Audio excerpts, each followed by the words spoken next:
Hi guys. So the Flash Arrow crossover is about to air on the CW in about an hour from now, at least on the East Coast, 8 p.m. Eastern time. So I just figured now is as good as time as any to talk about to talk about my thoughts on Arrow. At least that's the video I'm going to be working on now. I'm going to put an annotation, the link on to the right to the Flash video if you want to hear my thoughts about that. But right now I'm just going to talk about Season 4 of Arrow, how I feel about it so far since I haven't had a chance to review the first 7 episodes thus far because of work and, life, etc. I'm definitely happy that it's been a return to form. For me, I like that's been more lighthearted instead of just dour in the way that it was in season 3. And also, just to be honest, the writing kind of sucked in season 3. I like how Oliver's finally gotten over his PTSD and become a more hopeful, lighthearted version. He's been able to be more animated. He's no longer just he smiles. He's more mature in terms of how he dealt with Felicity's relationship anxiety in episode 6, and giving her space. I guess so far my only gripes is I want to hear. It would be nice that hopefully throughout the season I get to hear more quips from him. I'm used to the Green Arrow from Justice League, the animated series, and also just from the Injustice Gods Among Us, just throwing out some more quips, somebody banter, kind of Spider-Man or Tony Stark in the Marvel Cinematic Universe. So hopefully that'll continue throughout season 5, or not, or I mean I'll be lucky. That'll probably happen in season 5 at the momentum it's going at. Hopefully they'll do it this year, but I like the relationship that he has with Felicity. That they're finally got together. They don't have to do the whole on and off again thing. And Felicity is back to her old self. She's no longer crying all the time and being very brooding. It's season 3 again. It was very It was tend to be kind of dour, and the fact that you made the comic relief or the heart of the show even more kind of a little bit weak-willed. Not so much damsel in distress, but kind of emotion. Damsel in distress, but kind of the doting, on again, off again love interest for Oliver. Didn't work for me like a lot of other people. So I'm glad that she has more of this, more the sense of humor, and that continues. And I really hope that she's not the one that's going to be in the grave just because in the grave. I mean, she's too integral to the show for them to get rid of for the showrunners to get rid of her. I mean, she's part of the original Team Arrow. I think that will cause even bigger outcry anyway than when they killed off Sarah Lance. Speaking of which, I'm happy that she was resurrected. I was kind of surprised that pleasantly surprised that they resurrected her as soon as they did. For I guess in the third episode by Laurel and Thea.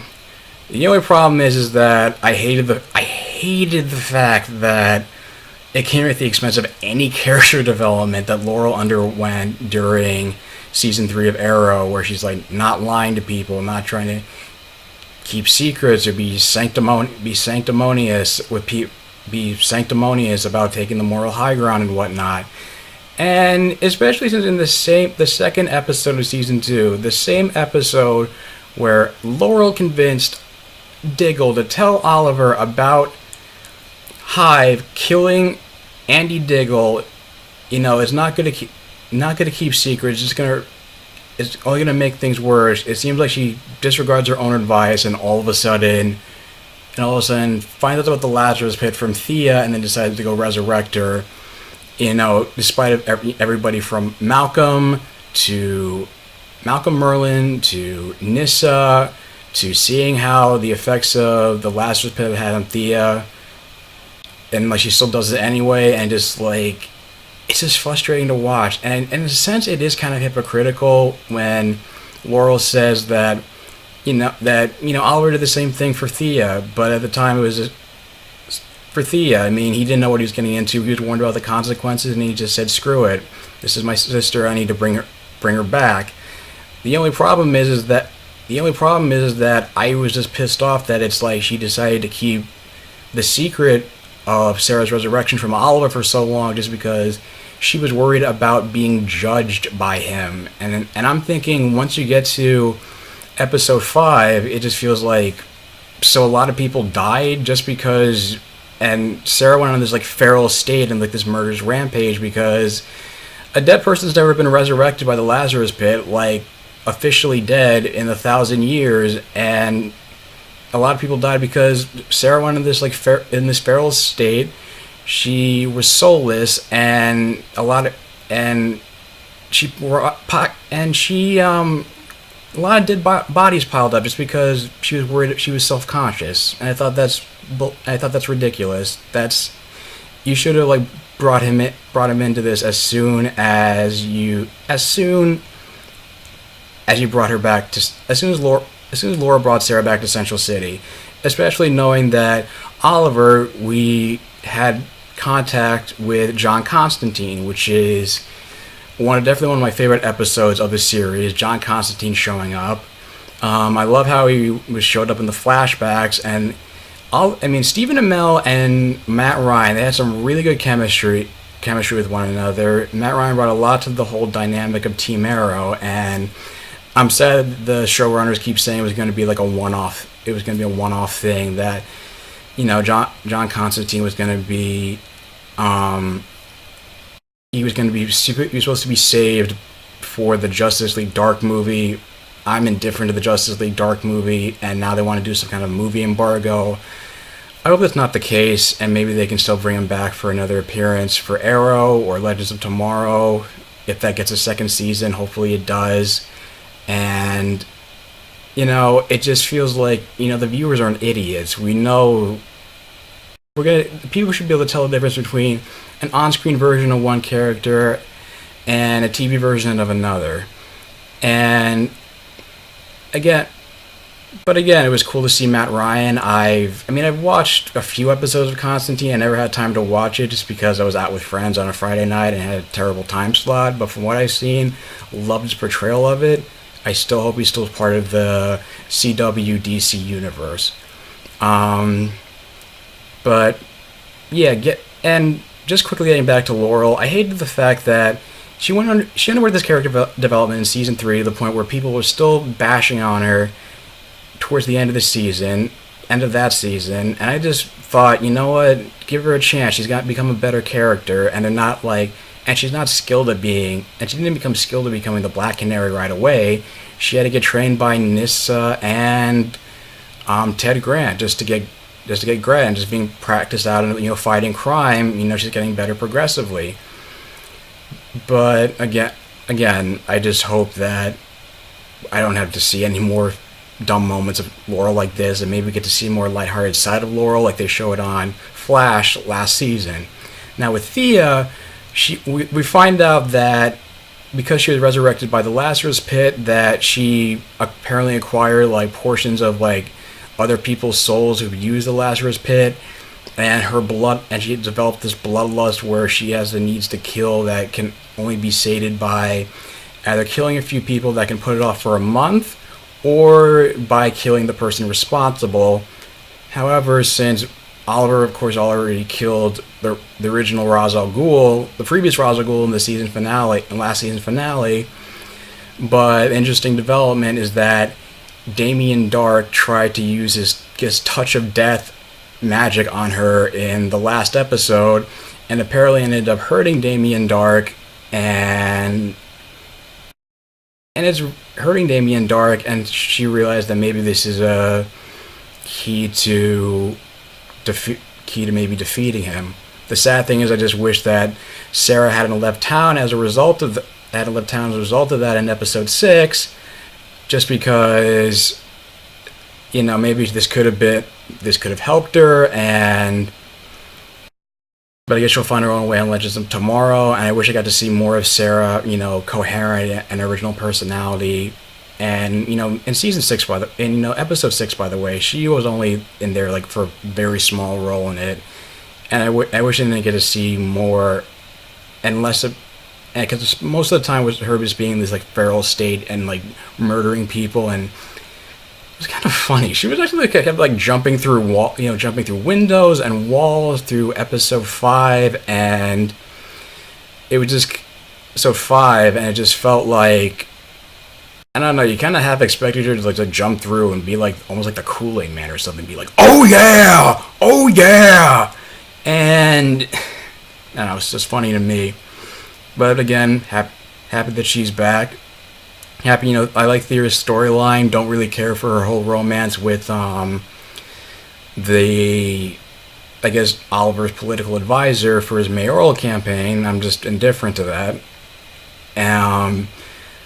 And speaking of which, I don't know how Oliver's mayoral campaign is going to pan out. I never read the comics. I didn't know how that was going to pan out, considering how he's supposed to balance being a politician with having to fight crime at night, considering the responsibilities of both.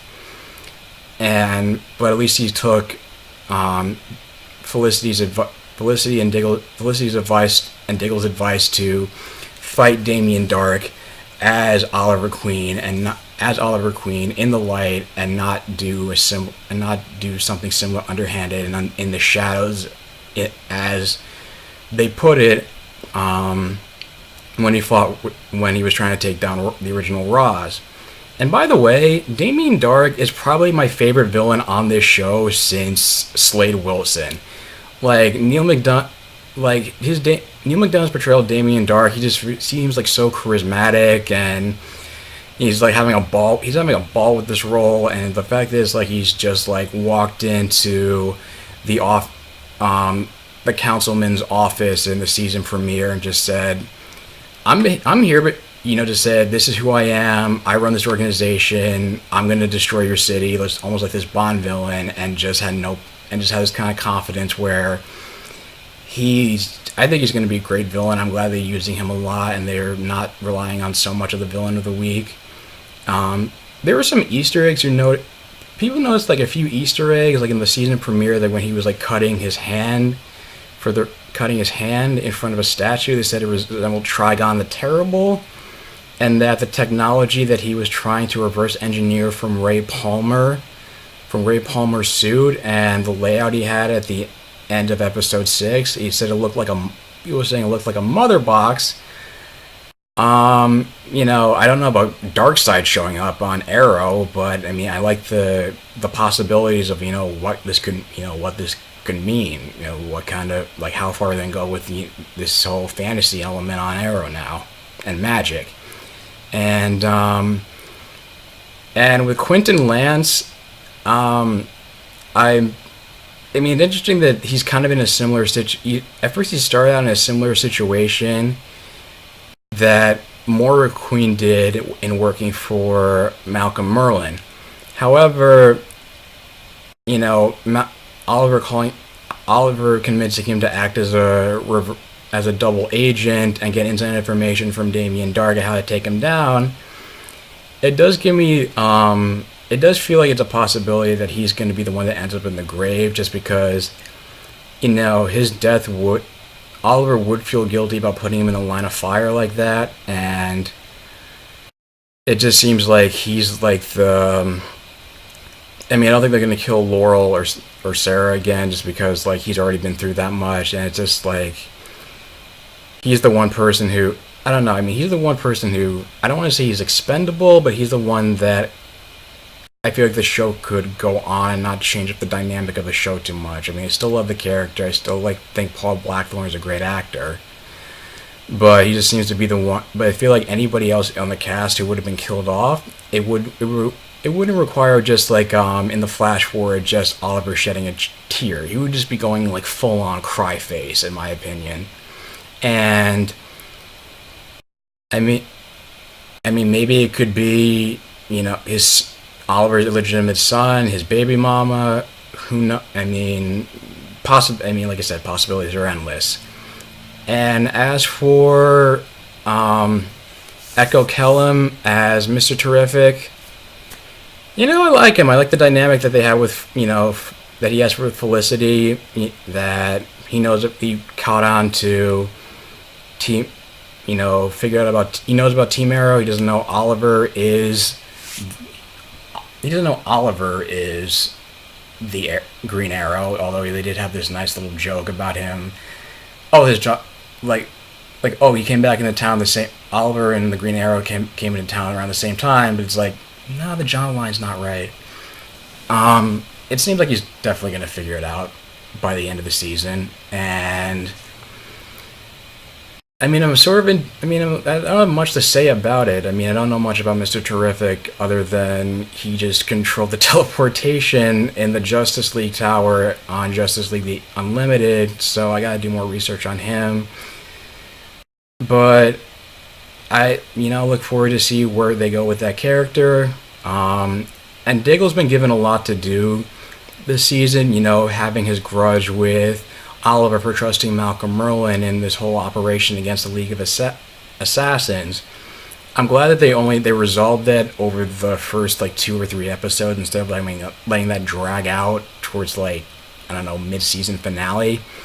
And also, at first I was like with everybody else. I felt like with this new costume, I just felt like they just gave him a helmet and he just looks like Magneto. But now when they have the glass visor over it, he looks like Judge Dredd. So almost like, hashtag Judge Diggle. Hope that catches on. And I'm surprised that, Andy turned out to be still alive, and that the reason that he was killed was because he was involved in illegal activity while he was on tour in the Middle East.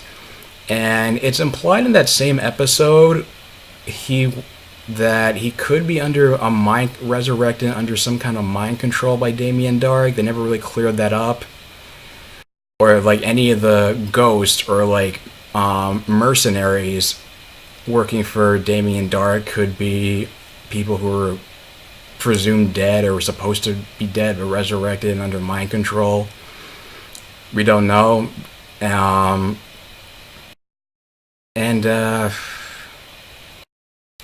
I guess it's just trying to figure out. And it was interesting that he, instead of wanting to get him back to his old self, he reacted differently to his sibling than Oliver and Laurel did with their respective siblings, which is trying to get them back to their old selves.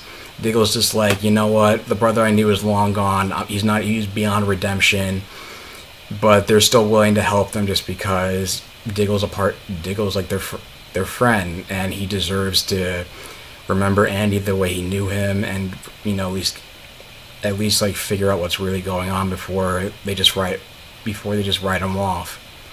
So I hope they probably do that in maybe probably episode 9 or 10 of this season. But as a whole, I gotta say it's been great. I love season 4 so far. It's been great. I feel like storylines are moving quickly, and it's just been a return to form, and I'm happy to see where the season goes. So again, I hope you like this video. If you do, just hit the like button, share it. Again, annotation for my Flash video will be up in the up in the corner of the video, and I hope I'm gonna be psyched to be watching the new crossover tonight, and I'll talk to you guys later.